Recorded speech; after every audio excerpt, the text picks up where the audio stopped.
Who are you gauging life by? There's a story behind that.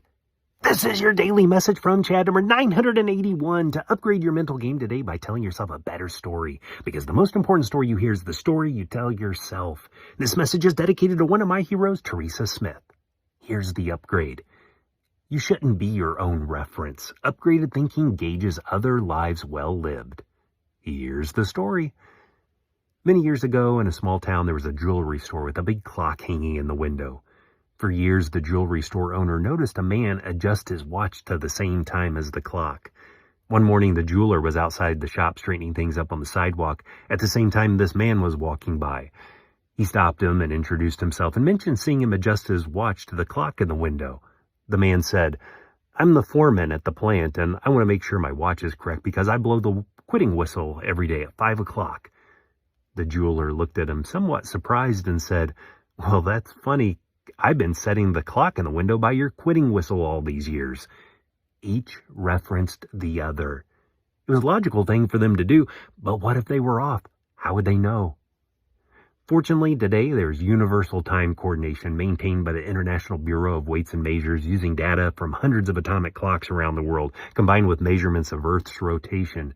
I love it that my phone automatically syncs, and during daylight saving time it changes automatically.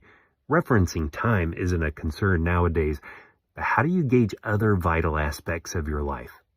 What reference do we use for meaning and right and wrong? Today, you are encouraged to live your truth, but that is like living your time. It sounds good, but you could be off. Some of the references in my life are my heroes. I mentioned my hero wall in my closet with Polaroids of people I admire for virtues they exemplify. It's like a dashboard with gauges reading out faithfulness, loyalty, consistency, and other traits. It's hard not to compare yourself to them. These heroes provide imaginary accountability. Some of mine are dead and some I've never met in person.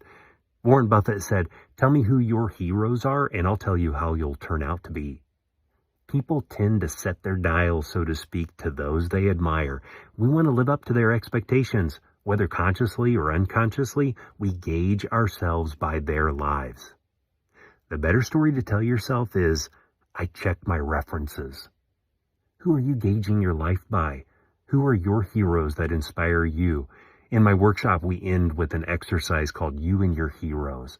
I facilitate an imaginary meeting with a hero that comes to mind.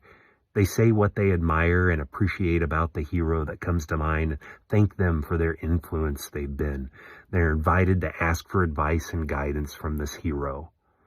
You aren't the first person to navigate life. To think you have to figure everything out on your own is foolish. You don't have to gauge everything alone.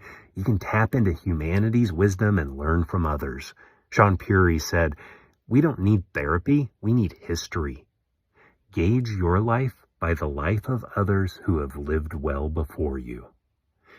Tell me a story of the gauges you reference in your life to fromchadsmith@gmail.com. Send someone a text and ask them, who's one of your heroes? You can download my book, The Most Powerful Story in the World, by going to fromchad.gumroad.com. The transcript of this message and hundreds of others are always available at www.fromchad.com.